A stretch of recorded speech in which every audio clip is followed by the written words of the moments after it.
tell me, Tony Robbins says, if you don't have 10 minutes, you don't have a life.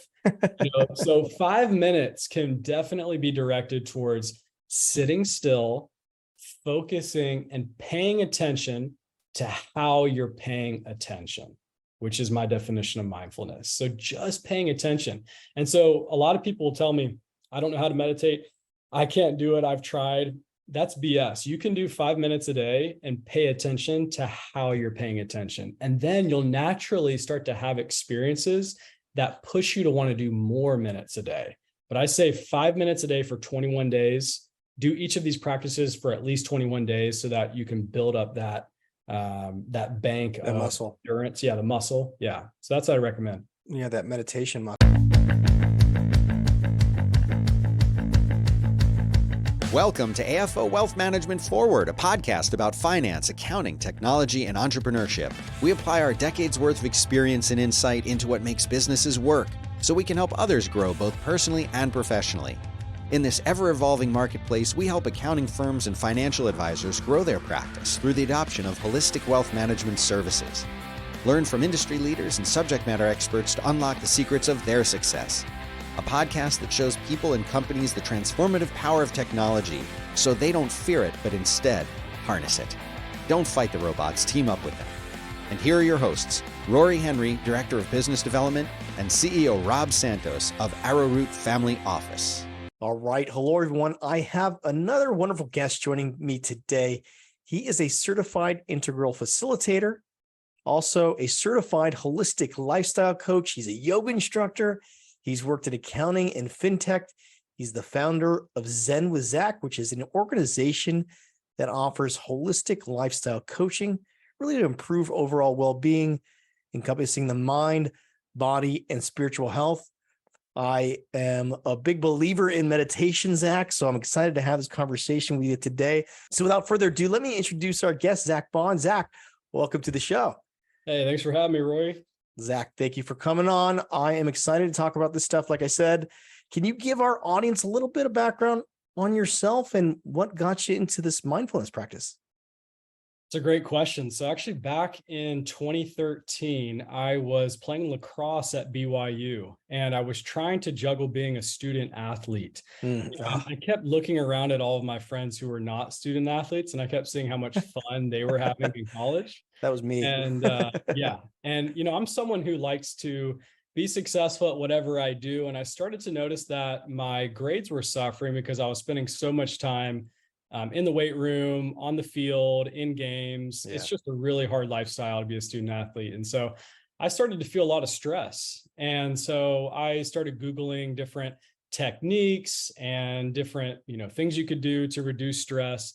Meditation kept coming up over and over again. In fact, I read Tim Ferriss's book. I'm not sure if you're familiar with Tim Ferriss. I'm a huge Tim Ferriss fan. I just listened to his recent episode with Bill Gurley, and he was talking about how he's refined his podcasting skills, how he kind of goes over the tape. And I've seen myself doing that. I'm like, okay, well, Tim does it. That's probably a good thing to do. I'll probably go over this tape as well. Yeah. Probably learn some mindfulness techniques. Well, that's exactly what I thought when I was reading Tim Ferriss's. I read his Tools of Titans in the day. And almost every single person that he interviewed had some type of mindfulness practice, whether it was seated meditation, going on walks, just different breath work techniques. Everybody had something that they did each day that brought them to a place of calm and relaxation. And so when I was feeling this stress in college, I decided back in 2013, early 2014,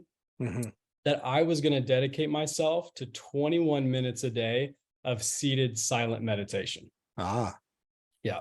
And so that's really what started it all. I'm pretty dedicated when I start something, I tend to finish it. And so I wanted to try this out for a number of years before I gave it up. And so I did it for about 3 years, 21 minutes a day.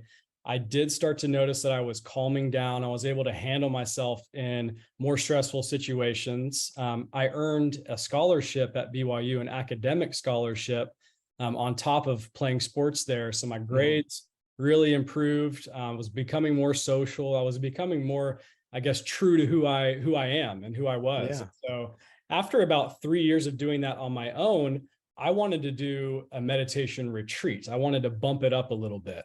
And so I was living in Salt Lake City at the time, and I Googled meditation retreat. And this was right when I graduated from college back in 2017.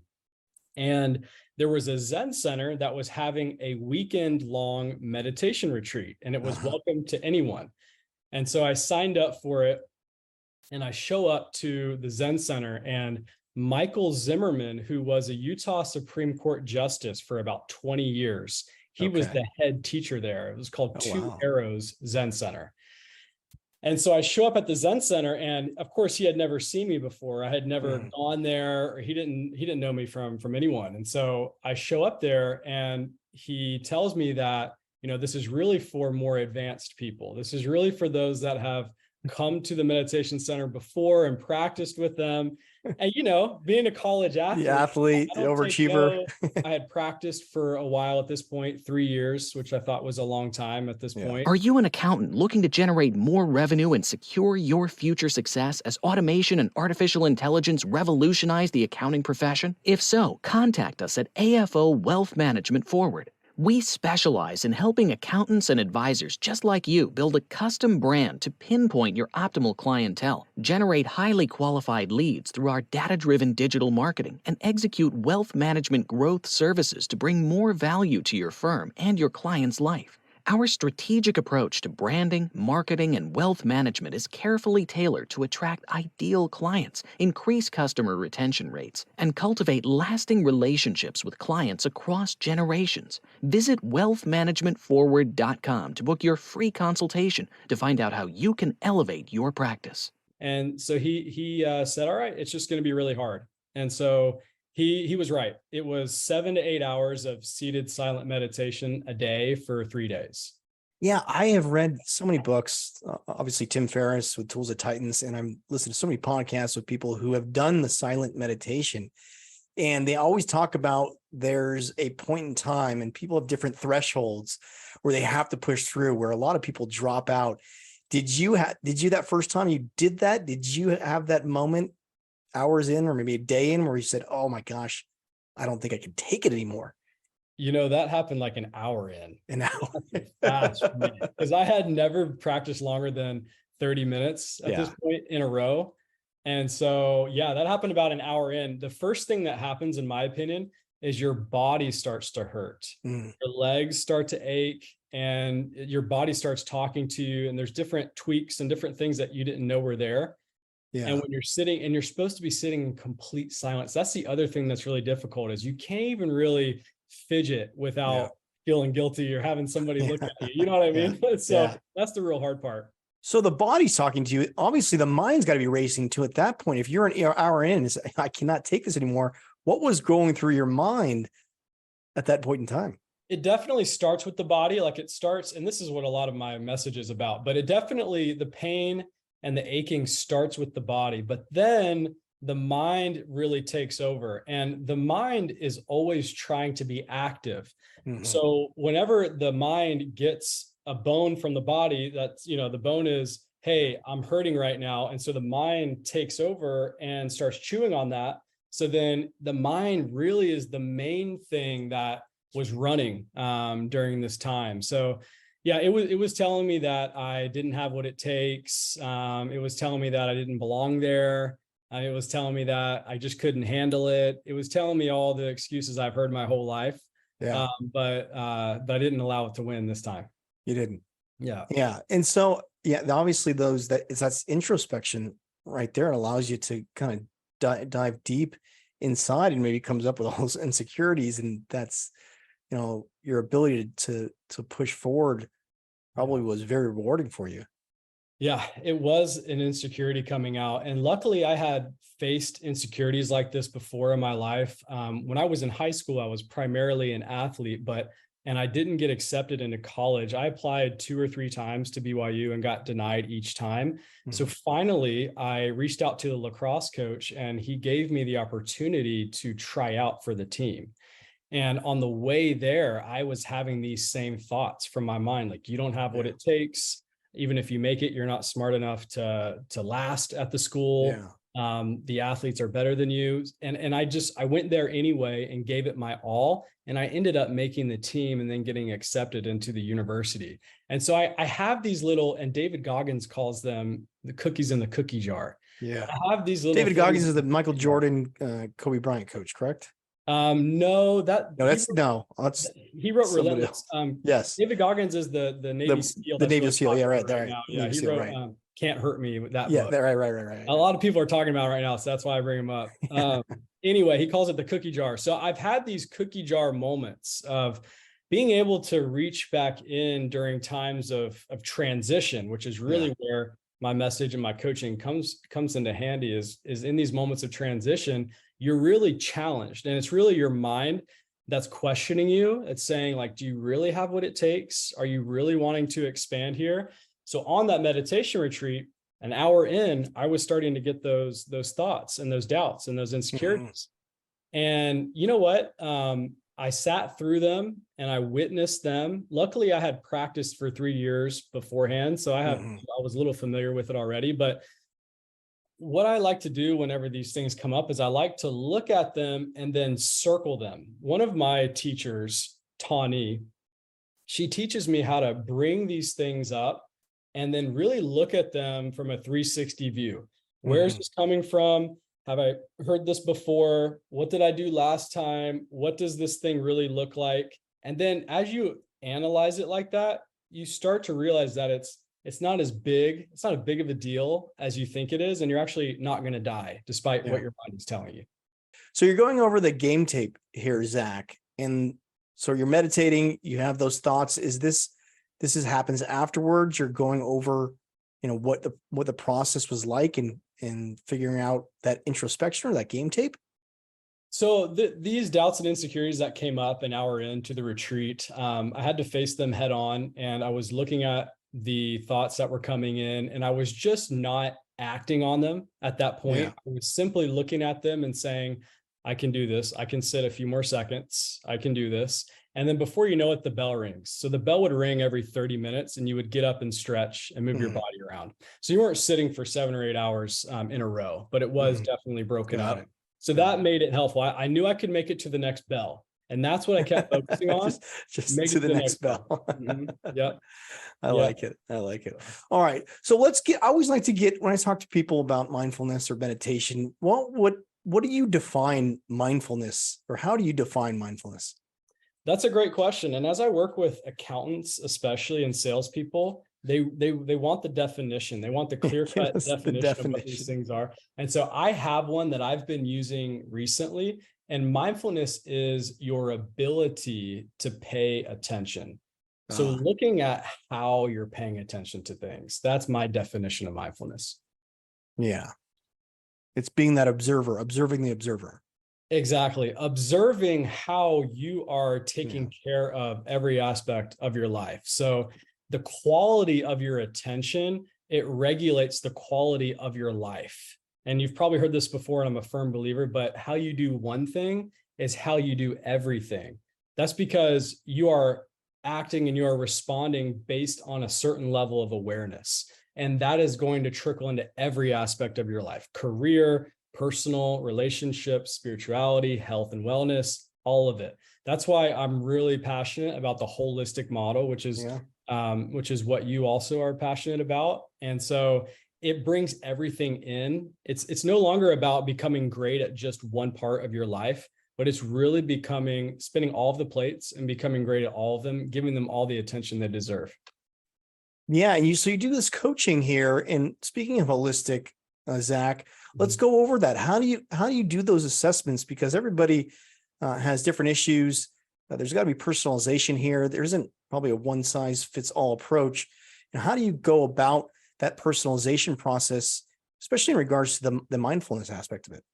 It's such a good question. And this is why I'm so passionate about the mindfulness piece, because it's not so cut and dry as is nutrition or exercise or even finance. I mean, there's a lot of nuances to all of those that I just mentioned, but mindfulness, it's really helpful to have a teacher or a coach who knows where you're at, because I mean, I can give you surveys on mindfulness and see where your mind's at, but the most important thing for me is to sit down and have a conversation with you and see what types of questions you're asking. Tell me what kind of complaints you have about your life. All of these pieces of information are going to help me know where you're stuck. And for me, that's really the personalizing it for each person, is realizing what level of development are they coming from. So I studied integral theory, which is a theory based on Ken Wilber from Boulder, Colorado. He was one of the pioneers of integral theory, which is basically a model to show human development. And so it's a really similar model to Stephen Covey's model of independence or dependence, independence, and interdependence. It's a very similar model to that. So based on the communication I have with the person, I can tell what level of development they're speaking from. And then I know from there how I can bring them up. So I say it's more of like a conversation, more of seeing what the issues are in their life. And also like, what questions are they asking me? Because that also is very indicative. Yeah. I mean, we do that through our discovery process, and I'm big into behavioral finance. The audience knows this. I've interviewed a number of thought leaders in that space, as well as financial therapy. And I feel in the financial advisory profession and the CPAs and accountants out there, because they share, clients share their intimate knowledge of their finances, that's a very therapeutic type of environment. And uncovering really maybe pain points, also what fears they have, what aspirations they have, their goals. And then, as everybody knows in the show, I talk about quite frequently, is their values. So uncovering really what matters most to them. So maybe you can touch on, those aspects of really helping people discover more about themselves and maybe what they value most. Absolutely. I had a coach tell me one time, you can tell what your true values are based on what you do in your free time. And so when you have nothing else to do, like, what is it that you really want to do? And so the results in our life also show us what kind of paradigm we have, what kind of view we have of the world. So in terms of helping people find their values, I try to have an really just informal conversation with them that gets them to relax, that gets them to trust me. And we have a real conversation. What is it that you really like doing? Who do you really enjoy being around? When push comes to shove, what decisions have you made in the past?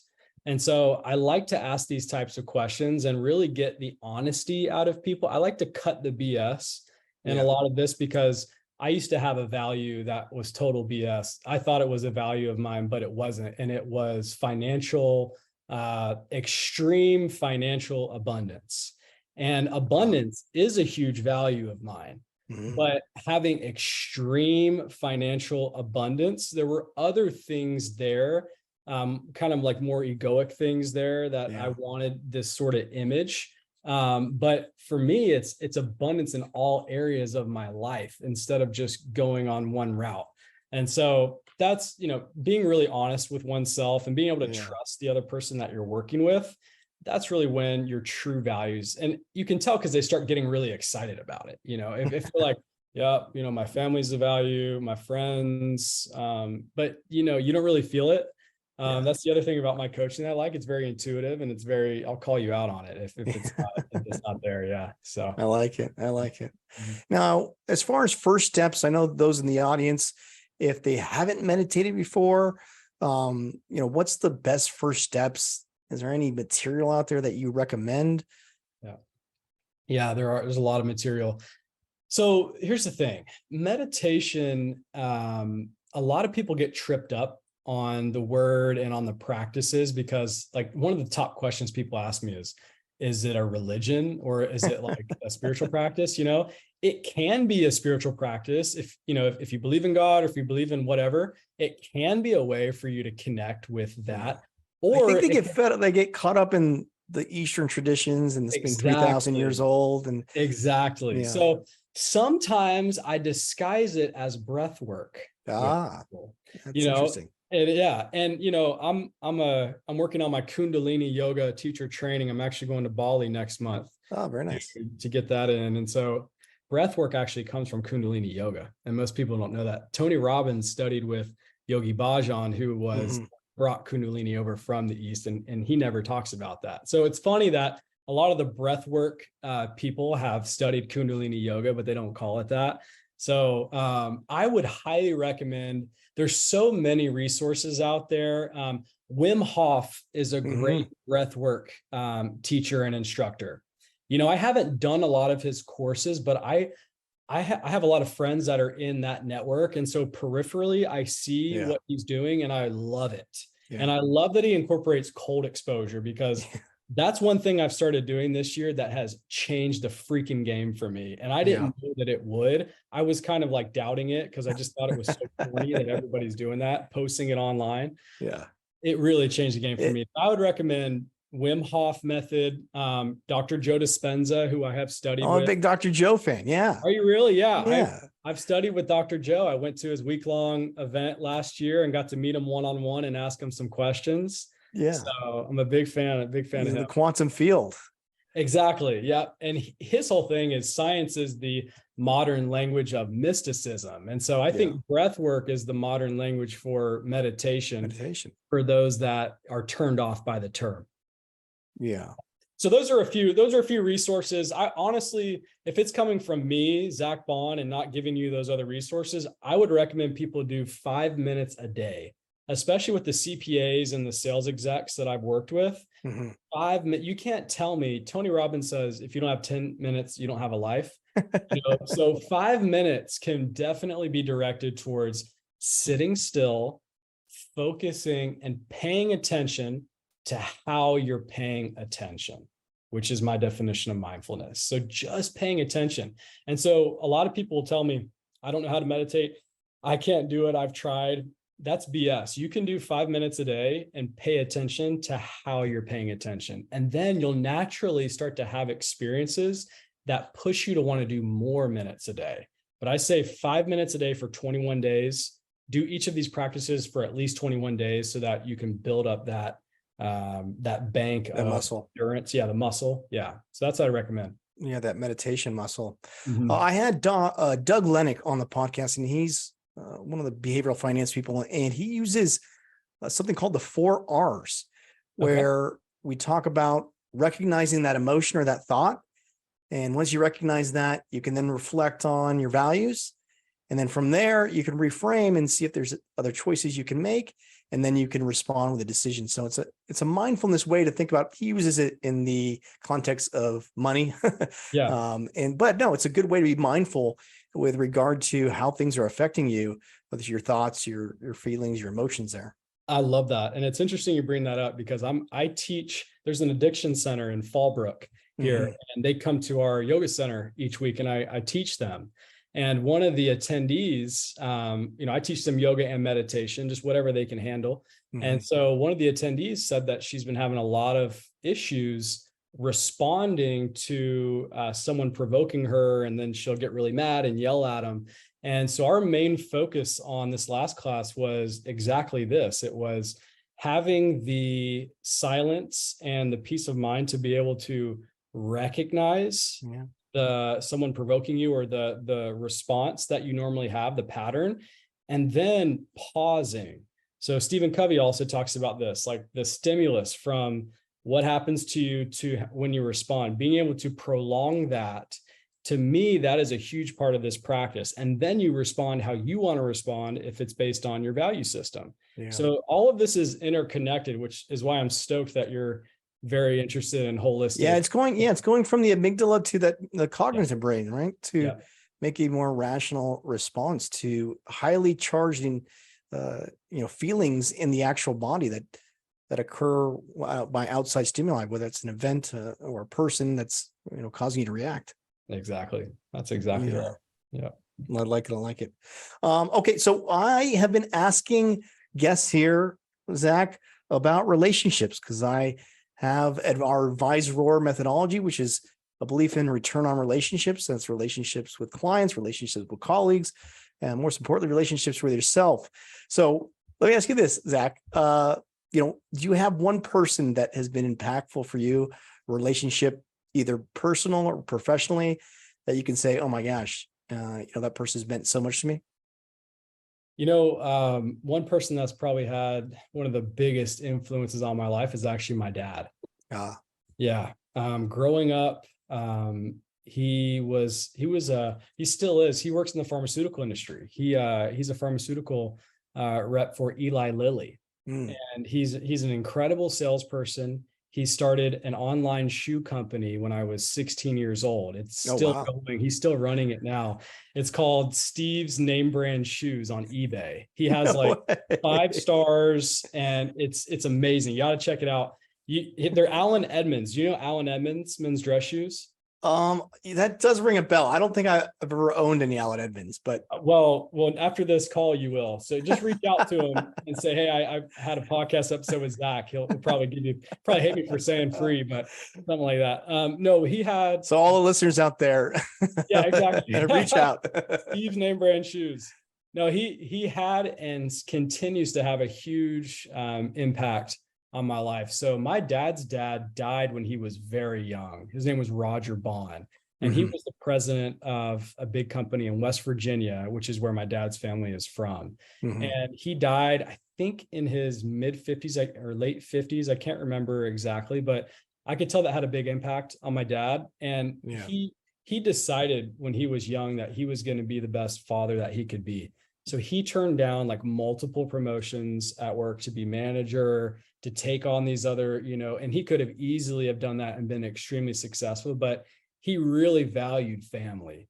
And it was such a big value to him. And he was the dad that when we were playing tackle football in high school in the neighborhood, he was out there in his 40s playing tackle football with us and not holding anything back.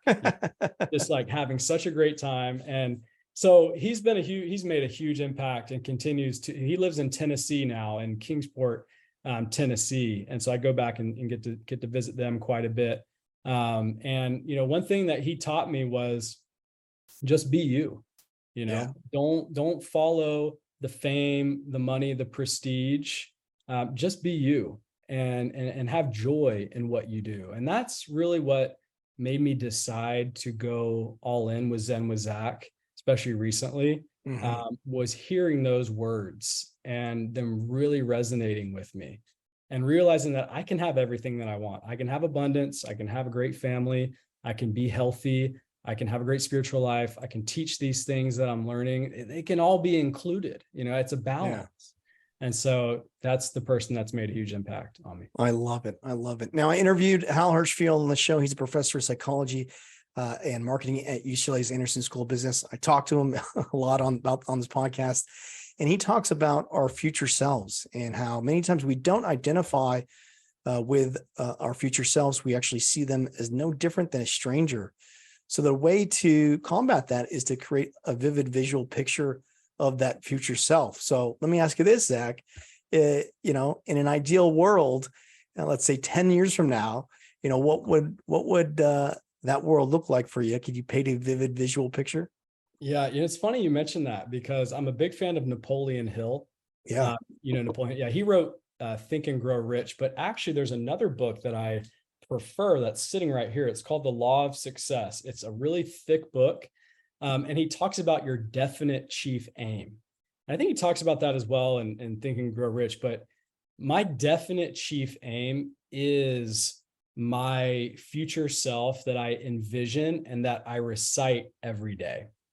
So what I'm stepping into now in this moment is becoming a powerful, balanced, and loving teacher, and also changing the people, the places, and the environments in which I find myself. So all three of those things are included in this. There's also some things on abundance that I'm calling in. I own real estate in Utah, and I like interior design. And so I want to be able to have spaces that I create to where people can go into them and they can feel what I've created there, because I believe that spaces keep and carry the energy that you put into them. I'll give you an example of this. I rent out a condo in Utah, and the people that I rent it to had never really practiced meditation before. And so they started renting my condo about 1.5 years ago.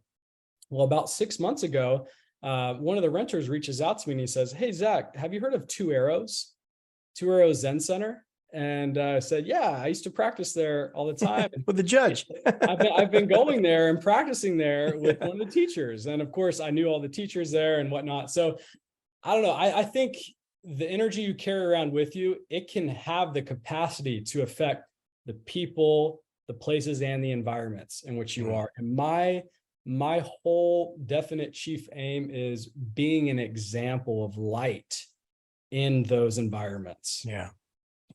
Yeah. I absolutely love it. Zach, this has been great. Do you have anything else that you want to share with our audience here that we haven't covered? One thing I want to say is I work with a lot of busy professionals, and a lot of the things that I've maybe talked about in this podcast, people might think, well, if I don't have a lot of time, or that's great if all you're doing is spending your time on that. I did mention the 5 minutes a day of meditation, but one thing that made me, so when I was at Lucid Chart, it's a tech company, a bigger one in Utah. I became the #1 sales rep there. And I got the chance, and this is when I started practicing Joe Dispenza's techniques. I got the chance to speak in front of the sales team. The VP of sales, Dan Cook, asked me to speak in front of the sales team, tell them what I was doing differently. And so I go up in front of the sales team and I basically tell them about my meditation practice and my visualization practice. But then I also said, I don't separate my personal and spiritual life from my work life. They're all included. And so I think the issue that a lot of busy professionals run into is they segregate it too much. Yeah. So where they're like, all right, I'm going to work now. And then everything else gets forgotten. And then they question when they go home why things aren't working out super well and why other aspects of your life are falling apart.